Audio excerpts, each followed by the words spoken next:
por el objetivo de estas jornadas, que es fomentar la sinergia y las estrategias comunes en las universidades, unidades de igualdad en las universidades, sobre todo en las madrileñas, que verdaderamente lo necesitamos. Y yo siento no poder estar aquí como representante de la Universidad de Alcalá, y siento muchísimo que mi vicerrectorado haya elegido que esta es una materia secundaria y que, bueno, que ya tomarán la decisión en algún momento en el futuro. Quiero, por supuesto, agradecer la invitación a hablar de lenguaje. Cuando me inscribieron para pedirme que hablase de lenguaje, considerando que el lenguaje era una de las materias más controvertidas, más escondidas, menos aceptadas, a las que hay mayor resistencia en el tema de igualdad, que parece que no tiene nada que ver con la discriminación real, yo pensé, sin embargo, como explicaban en la carta de invitación, es cierto que aparece en la Ley de Igualdad en 4 artículos, luego tiene que haber que se ha reconocido la importancia del lenguaje. Bien, yo pensé, después de recibir la invitación, en las posibilidades que tenía para hablar. Podía hablar de los efectos discriminatorios sociales y cognitivos del lenguaje sexista. Podía hablar de las propuestas realizadas por las mujeres, por los feminismos, por las instituciones o desde las instituciones. Podía hablar de las resistencias por parte de la autoridad lingüística competente, que en el caso del castellano es obviamente la Real Academia. Bueno, pero lo que hice fue, en vez de hablar de eso, decidí hablar tomando la idea que María Jesús acaba de sugerir aquí, acaba de presentar, que es la de que la igualdad es un proceso. Yo voy a hablar también de un proceso que ha llevado a cabo en nuestro lenguaje y que nos anima, porque es un proceso que a la postre tiene un matiz optimista, y quiero acabar, aunque tenga que empezar por un matiz relativamente pesimista. Yo soy optimista y quiero dar datos que nos llevan al optimismo. Por eso voy a hablar de la historia de los últimos años, y voy a dividir una conferencia, se llama, como veis, sigue esta idea del proceso hacia la igualdad, y mi conferencia está dividida en 2 partes. Una primera parte que es más técnica, más lingüística, que es precisamente una descripción de algunos aspectos de la heterodesignación. Heterodesignación, por supuesto, es designación desde fuera. Y una segunda parte más plástica, un poco más amena, que acaba con un canto optimista, que es la autodesignación. Espero no enrollarme excesivamente, como vamos un poco mal de tiempo. Voy a tratar de demostrar cómo la revolución de las mujeres y las consiguientes críticas al lenguaje sexista están teniendo como consecuencia una transformación en el uso del castellano por parte de una sociedad que ahora nos soñamos igualitaria. Desde los años 80 se han llevado a cabo críticas al uso de la lengua que habíamos heredado, con la firme creencia de que el lenguaje y discriminación social gozan de una íntima conexión. Los análisis lingüísticos y discursivos realizados a partir, sobre todo, de finales de los años 80 y principios de los 90, nos hicieron concluir que la construcción social de hombres y mujeres como grupo se consolida no solamente a través de procesos sociales, como leyes, como educación, como asignación de roles, sino además a través de procesos verbales. Entre los procesos verbales que nos construyen como mujeres y como hombres, uno de los más dañinos consiste en subsumir a las mujeres en los grupos de varones, mediante el masculino genérico, es decir, en el caso universitario, por ejemplo, hablar de los alumnos, los profesores, los funcionarios y los vicerrectores. Este uso, en el que no voy a entrar por ahora, que es el más controvertido, pero también el más conocido, lo dejo para más adelante en mi charla. Otro uso igualmente dañino es la heterodesignación sexista. En realidad, por supuesto, el uso del masculino genérico forma parte de esta heterodesignación sexista. Pero con lo de heterodesignación sexista me refiero a cómo a las mujeres se nos nombra desde fuera, se nos observa, se nos clasifica en un grupo homogéneo, mujeres, se nos aplica una etiqueta sexista compartida por todas nosotras, frente a la forma en que se designan los varones. Para ilustrar esta heterodesignación sexista, me deja permitir que me remita a uno de los repositorios del patriarcado, que es el diccionario normativo, el diccionario de la Real Academia, al que a partir de ahora llamaré DRAE, diccionario, que son las siglas del diccionario de la Real Academia. Y en la Comisión Nombra, a la que pertenezco, nos hemos ocupado de analizar sucesivamente sus dos últimas ediciones, que son la 21ª y la 22ª, respectivamente publicadas en 1992 y 2001. Ahí tenéis la publicación, que está prácticamente íntegra en la web, en la que es el análisis de la edición de 1992. El libro y la edición del siguiente. Este es el diccionario. Entenderéis mi preocupación, entenderéis que hable de heterodesignación, si señalo que esta foto sigue actual, sigue siendo la foto en realidad, porque en sus casi 400 años de existencia solo 5 mujeres han sido miembros de la Academia, y que en realidad la foto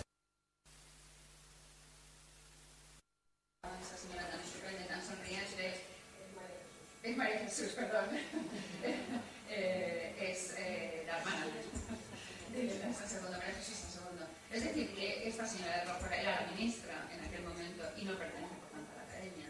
Ahí detrás está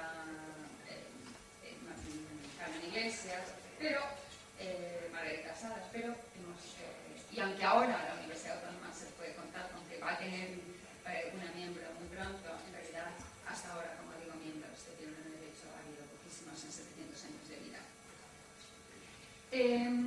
Como os decía, hemos hecho un análisis de las dos y entre las perlas sexistas que se mantienen en la última edición se cuentan definiciones tan sorprendentes como esta que os he puesto aquí. Una es huérfana, dicha de una persona menor.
Más que ser malvada, porque ¿cómo es posible que simplemente por conocer ya voces y que solamente gocen ellos o ellas si son homosexuales y va más aún, porque fijaros que se puede ver especialmente esa incapacidad de negar el placer a la mujer cuando en una entrada nueva, dos entradas nuevas verdaderamente, que hacen referencia a prácticas sexuales. Y es que veréis, entre las tareas que la Real Academia encomendó a 3 lexicógrafas catalanas, figuraba la elaboración de un informe sobre los términos relacionados con la vida sexual. Ya sabéis que el diccionario ha sido muy pacato, y nunca ha querido entrar en esos términos. Así que, por vez primera, en 2001 se pusieron muy modernos y decidieron que iban a meter 2 palabras nuevas. Así que encargaron a 3 lexicógrafas catalanas que hicieran una propuesta.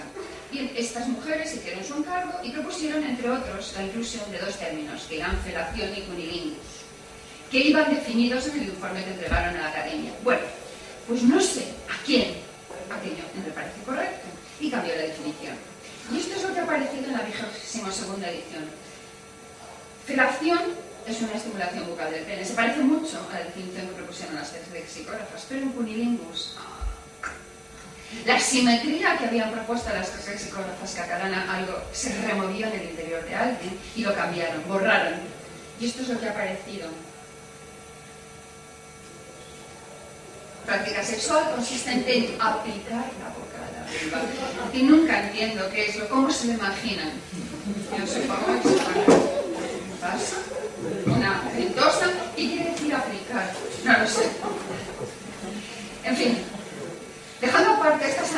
ciertas, que lamentablemente no lo son, porque hay mucho detrás de ello.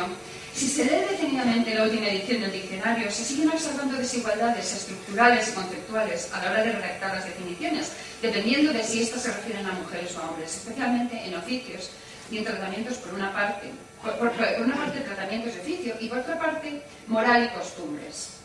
Por ejemplo, se incluyen términos y adverbios valorativos del tipo excesivamente, fácil, demasiado, para referirse a la actividad femenina. Pues, traigo 2 o 3 ejemplos. Fijaros, en la edición de 1992 se decía que periquear era disfrutar de excesiva libertad a las mujeres. Lo curioso es que se elaboró, se repensó esta definición y se cambió a peor. Dicho de una mujer, disfrutar de excesiva libertad. Es decir, se mantiene, la Academia estudió la definición de 92, midió el alcance de la definición y cambió, decidió mantener, como veis, el extremo excesivo.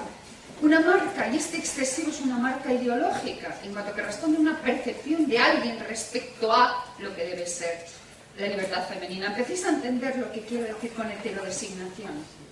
Y cómo este diccionario que nos regula la forma en que hablamos la lengua va heterodesignando, va heteronombrando a las mujeres a lo que hacen, va aplicando adverbios, adjetivos, etc. Bien, entre las asimetrías estructurales que tiene el diccionario, yo aquí hoy os voy a hablar especialmente de una, que es la construcción del sujeto femenino, homogéneo y subalterno. ¿Y cómo se logra esto? Mediante un tratamiento esencialista que reduce y subordina conceptualmente a las mujeres. Y es que la construcción del sujeto femenino en el RAE se apoya en procesos convergentes de heterodesignación sexista que concurren en su discurso, y 4 de tales procesos son los que os voy a contar ahora en esta primera parte de la conferencia. La primera, la homogeneización de las mujeres por su sexo frente a los varones, que van siempre definidos individualmente, personas individuales frente a grupo. Segundo, la asimilación de las mujeres a las hembras en el reino animal.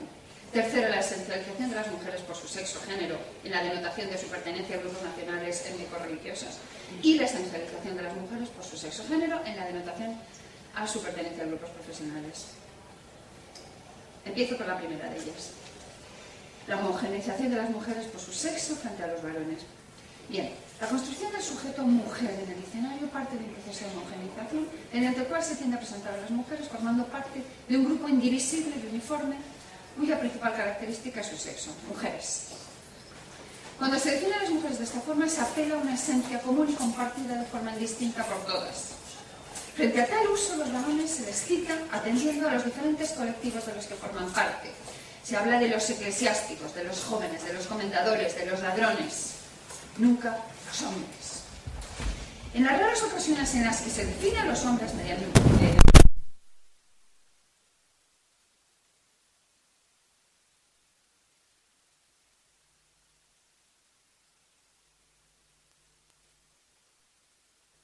armas de los hombres cuando están en actos solemnes, de estos hombres, etc. La típica distinción entre el tratamiento lo podemos encontrar en esta definición. La definición de la entrada garzón, joven que lleva vida disoluta con las mujeres. Es decir, un garzón no es cualquier hombre, no son los hombres. No es ni siquiera un hombre, sino un adulto de propiedad, es decir, un joven que lleva una vida disoluta con las mujeres. Con todas, de cualquier edad, todas. Ahí aparecemos. Ahí lo ves, el joven individualizado dentro de los hombres. El garzón no es todos los hombres, es un tipo de hombres que es joven y que